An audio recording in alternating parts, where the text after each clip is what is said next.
आप सीनियर हैं, अपने खुद के ससुर की पीठ में छुरा भोंकने में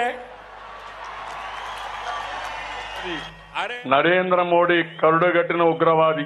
మిత్రులారా, ప్రభుత్వం ఏర్పరచడానికి అవసరమైన 272 సీట్లు భారతీయ జనతా పార్టీకి రాకపోవడంతో, గతంలో వచ్చిన 303 కన్నా కనీసం 60 సీట్లు తక్కువ రావడంతో ఈసారి తప్పనిసరిగా ఒక మిశ్రమ మంత్రివర్గం, ఐక్య సంఘటన మంత్రివర్గం ఏర్పడబోతూ ఉన్నది. కానీ ఈ సందర్భంలోనే భారతీయ జనతా పార్టీకి, ప్రత్యేకించి నరేంద్ర మోడీకి ఐక్య సంఘటనల మీద, మిశ్రమ ప్రభుత్వాల మీద ఉన్న వైఖరి, ఈ మిశ్రమ ప్రభుత్వంలో చేరబోతున్న ప్రధానమైన 2 పార్టీలు, తెలుగుదేశం పార్టీ చంద్రబాబు నాయుడు, జనతాదళ్ యు నితీష్ కుమార్, ఐక్య సంఘటనల పట్ల, మోడీ పట్ల, ఎన్డీఏ పట్ల ఎటువంటి వైఖరి తీసుకున్నారు అనేది తెలుసుకోవడం చాలా ఆసక్తికరంగా ఉంటుంది. మొట్టమొదట ఐక్య సంఘటన ప్రభుత్వాల మీద మోడీ ఎటువంటి వైఖరి తీసుకున్నారు? ఆయన ఎప్పుడూ ఈ 10 సంవత్సరాల పాలనలో కానీ, లేదా గత 2.5 నెలల ఎన్నికల ప్రచారంలో కానీ తనది ఎన్డీఏ ప్రభుత్వం అని ఎక్కడా చెప్పుకోలేదు. అసలు ఎన్డీఏ సమావేశాలు జరగలేదు. ఆయన భారతీయ జనతా పార్టీ పేరు కూడా అతి తక్కువ సార్లు ప్రస్తావించారు, తన పేరు మాత్రమే చెప్పుకున్నారు. నిజానికి నేషనల్ డెమోక్రటిక్ అలయన్స్ ఎన్డీఏ అనేది ఇవాళ 41 పార్టీల కూటమి. ఎవరికి పేర్లు కూడా తెలియవు అందులో. ఈ 41 పార్టీలలో కేవలం 15 పార్టీలకు మాత్రమే ఇవాళ పార్లమెంట్లో ప్రాతినిధ్యం, భాగస్వామ్యం ఉన్నది. అది కూడా ఎంత విచిత్రమైన భాగస్వామ్యం అంటే 6 పార్టీలకు ఒక్కొక్క సీట్లు ఉన్నాయి. All Jharkhand Students Union, Apna Dal Sonewal, Assam Gana Parishad, Nationalist Congress Party Ajit Pawar, United People's Party Liberal, Hindustani Awami Morcha. ఈ పేర్లు ఎప్పుడన్నా విన్నారా? వీళ్ళలో బహుశా అజిత్ పవార్ పేరు తప్ప మిగిలిన ఏ పేరు ఎప్పుడు విననివి. వీళ్ళందరికీ ఒక్కొక్క స్థానం ఉన్నాయి. కానీ ఇవాళ మారుతున్న రాజకీయ సమీకరణాలలో ఒక్క సీటుకు కూడా చాలా ప్రాధాన్యత ఉంటుంది. అందరికీ తెలిసిన విషయమే, 1996లో ఏబీ వాజ్పేయి ప్రభుత్వం, భారతీయ జనతా పార్టీ ప్రభుత్వం ఒక్క సీటు, ఒక్క ఓటు తక్కువ పడి పదవి నుంచి విరమించుకోవాల్సి వచ్చింది, పదవీచ్యుతి పొందవలసి వచ్చింది. అందువల్ల ఈ ఒక్కొక్క ఉన్న 6 పార్టీలు, ఎన్డీఏ భాగస్వామ్య పక్షాలకు కూడా ప్రధాన పాత్ర ఉంటుంది. అట్లాగే 2 ఉన్న పార్టీలు ఒక 3 ఉన్నాయి. జనతాదళ్ ఎస్, జనసేన పార్టీ, రాష్ట్రీయ లోక్దళ్ 2 సీట్లు. ఇవి కాకుండా 16 సీట్లతో తెలుగుదేశం పార్టీ, 12 సీట్లతో జనతాదళ్ యునైటెడ్, 5 సీట్లతో లోక్ జనశక్తి పార్టీ, 7 సీట్లతో శివసేన షిండే. ఇవి ఎన్డీఏలో ఇవాళ ప్రభుత్వాన్ని ఏర్పరచబోతున్న భాగస్వామ్య పక్షాలు. కానీ అసలు ఎన్డీఏ అనేదే లేదని ఎన్నికల ఉపన్యాసాలలో మోడీ ఎన్డీఏ ప్రస్తావన లేకపోవడం, దేశవ్యాప్తంగా పెట్టిన హోర్డింగ్లలోనూ ప్రచారాలలోనూ మోడీ ఒక్కరి పేరే ఉండడం, ఇతర భారతీయ జనతా పార్టీ నాయకుల పేర్లు కూడా, స్థానిక రాష్ట్రాల ముఖ్యమంత్రుల పేర్లు కూడా ఉండకపోవడం చూస్తే అసలు ఎన్డీఏ అనేది ఇవాళ కేవలం అధికారం కోసం గుర్తొస్తున్నదా? వీళ్ళందరికీ ఈ అధికారం కోసం గుర్తొస్తున్న సందర్భంలో వీళ్ళందరికీ వాళ్ళ ప్రాతినిధ్యాలను బట్టి పదవులు, అధికారాలు దక్కుతాయా? దక్కకపోతే ఈ మిశ్రమ ప్రభుత్వం కొనసాగగలుగుతుందా? ఐక్య సంఘటన ఎన్నాళ్ళు నిలిచి ఉంటుంది? ఇవి తీవ్రంగా ఆలోచించవలసిన విషయాలు. అది మాత్రమే కాదు, ఆయన తన ప్రత్యర్థి పక్షమైన ఇండియా అలయన్స్ గురించి ఎంత చౌకబారు వ్యాఖ్యలు చేశారంటే, కిచిడీ పార్టీ, కిచిడీ సంఘటన అనే మాట ఆయన అనేక సార్లు అన్నారు. అంటే నలుగురు కలిసి ఒక ఐక్య సంఘటన ఏర్పరచడం అనే భావనకే ఆయన వ్యతిరేకం. ఇవాళ మరి ప్రభుత్వాన్ని ఎట్లా నడుపుతారు? ఇది ఆలోచించవలసిన విషయం. ఇది మాత్రమే కాదు, అసలు ఎన్డీఏ ఇంతకాలంగా 1998 నాడు ఎన్డీఏ ఏర్పడింది. అటల్ బిహారీ వాజ్పేయి గారి నాయకత్వంలో మొదటి ఎన్డీఏ ప్రభుత్వం 1999 నుంచి 2004 వరకు పనిచేసింది. అప్పటి నుంచి ఇప్పటి వరకు కూడా ప్రత్యేకించి నరేంద్ర మోడీ, అమిత్ షాలు పగ్గాలు చేపట్టిన తర్వాత ఎవరెవరు ఎన్డీఏలో భాగస్వాములయ్యారో, స్థానిక పార్టీలు, చిన్న పార్టీలు, రాష్ట్ర ప్రాంతీయ పార్టీలు, వాటి భవిష్యత్తు నాశనం అయిపోయింది. వాటికి తమ రాష్ట్రాలలో తమ ప్రాంతాలలో స్థానం లేకుండా చేశారు. వాళ్ళ స్థానాలను ఆక్రమించారు. కశ్మీర్లో పీడీపీ దగ్గర నుంచి People's Democratic Party, Mufti Mohammad Sayeed, Mehbooba Mufti ముఖ్యమంత్రిగా పనిచేసిన వారు ఇవాళ ఓడిపోయారు. భారతీయ జనతా పార్టీతో ఐక్యత అనేది పీడీపీ దగ్గర నుంచి ప్రారంభించి పంజాబ్లో అకాలీదళ్, తమిళనాడులో ఏఐడిఎంకే ఇటువంటి అనేక పార్టీలను తమలో భాగస్వాములుగా చేసుకుని వారికి సాధారణంగా ఉండే చిరకాలంగా ఉన్న కాన్స్టిట్యుయెన్సీలను కూడా రద్దు చేసేశారు. ఆ పార్టీలను ఎందుకు కొరగాకుండా చేశారు. కనుక ఇవాళ ఈ మిశ్రమ మంత్రివర్గంలో చేరబోతున్న, ఐక్య సంఘటనలో చేరబోతున్న పార్టీల భవిష్యత్ ఏమవుతుంది రేపు? వాళ్ళని అట్లాగే ఉండనిస్తారా? వాళ్ళ స్వతంత్ర వ్యక్తిత్వాలను నిలబెడతారా అనే ప్రశ్న ఉండనే ఉంది.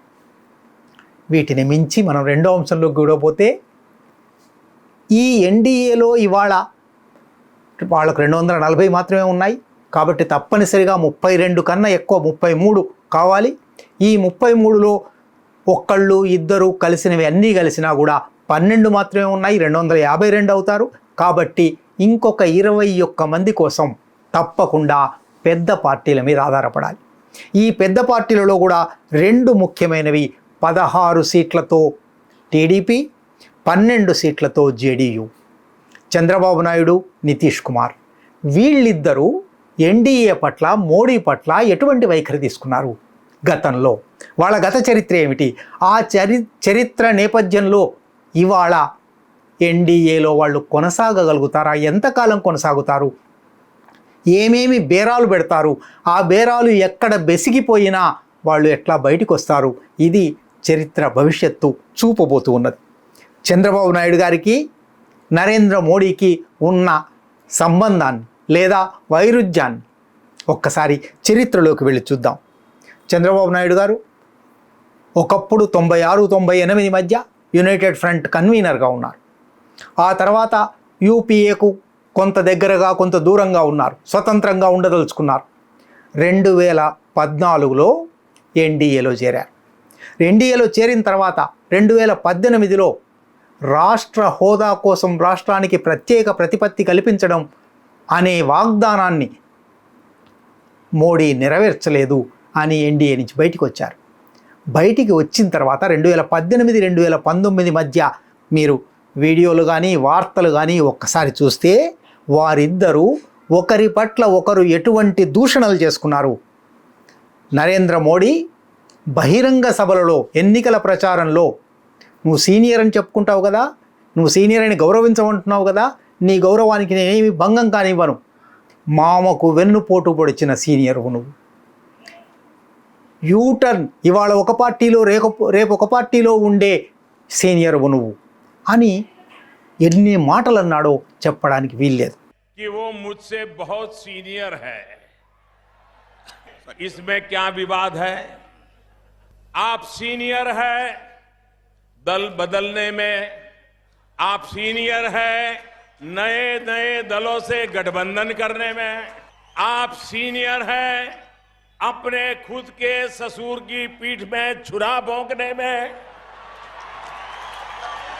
अरे आप सीनियर है एक चुनाव के बाद दूसरे चुनाव में हारने में, एक चुनाव के बाद दूसरे चुनाव में हारने में, और मैं तो उसमें सीनियर हूं नहीं.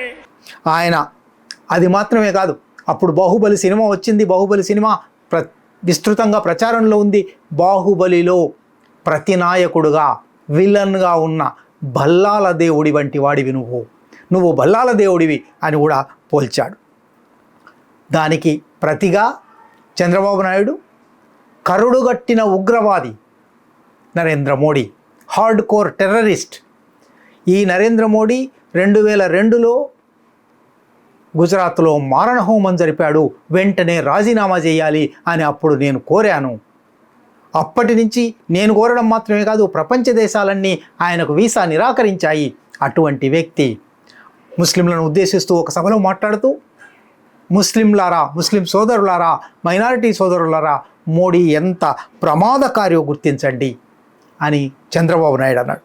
ఇట్లా ఒకరికొకరు ఒక సభలో నరేంద్ర మోడీ అబద్ధాలు చెప్పే మనిషి, యూటర్న్ చేసే మనిషి, యూటర్న్ బాబు అనే మాట కూడా వాడాడు.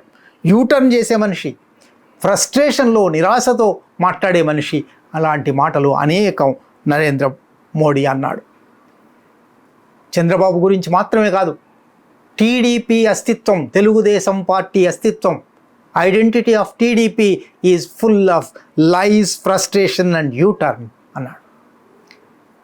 అట్లాగే ముస్లిం రిజర్వేషన్లు ఇవ్వాలా లేదా అనే చర్చ జరిగినప్పుడు, దేశవ్యాప్తంగా చర్చ జరుగుతున్నప్పుడు భారతీయ జనతా పార్టీ తీసుకునే వైఖరికి, మోడీ తీసుకునే వైఖరికి పూర్తి భిన్నమైన వైఖరి చంద్రబాబు నాయుడు తీసుకున్నాడు.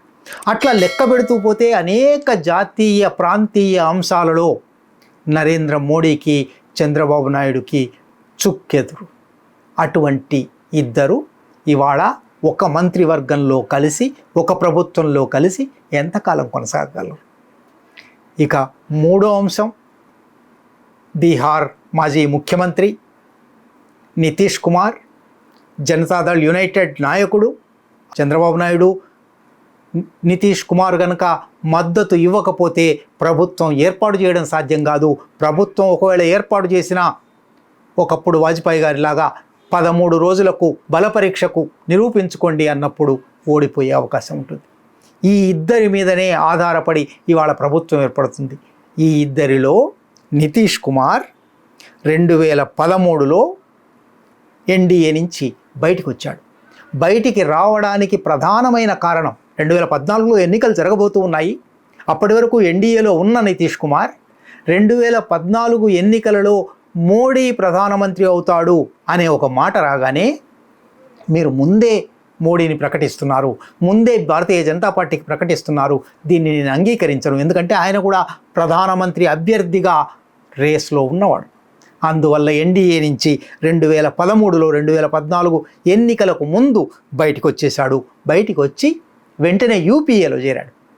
మన్మోహన్ సింగ్ నాయకత్వంలో, సోనియా గాంధీ నాయకత్వంలో ఉన్న యూపీఏలో చేరాడు.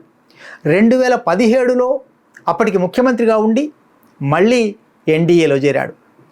ఆగస్టు 2022లో మళ్ళీ ఎన్డీఏ నుంచి బయటకు వచ్చి యూపీఏలో చేరాడు. 2024 జనవరిలో మళ్ళీ ఎన్డీఏలో చేరాడు. అంటే గడిచిన 10 సంవత్సరాలలో ఆయన ఎన్డీఏలోకి రావడం పోవడం కనీసం 3 సార్లు 4 సార్లు జరిగింది. ఆయన కూడా ముస్లిం రిజర్వేషన్లకు వ్యతిరేకంగా నరేంద్ర మోడీ, భారతీయ జనతా పార్టీ చేస్తున్న ప్రయత్నాలను తీవ్రంగా వ్యతిరేకించిన వాడే. బీహార్లో ముస్లింలతో మాట్లాడిన అనేక చోట్ల ఆయన ముస్లింలకు రిజర్వేషన్లను సమర్థించిన వాడే. అట్లా అనేక అంశాలలో భిన్నాభిప్రాయాలు ఉన్న ఈ పక్షాలు, కనీసం ఈ 3 పక్షాలు, Bharatiya Janata Party, Telugu Desam Party, Janata Dal United కలిసి ఒక మిశ్రమ మంత్రివర్గాన్ని ఏర్పరిచి ఎంతకాలం కొనసాగించగలవు?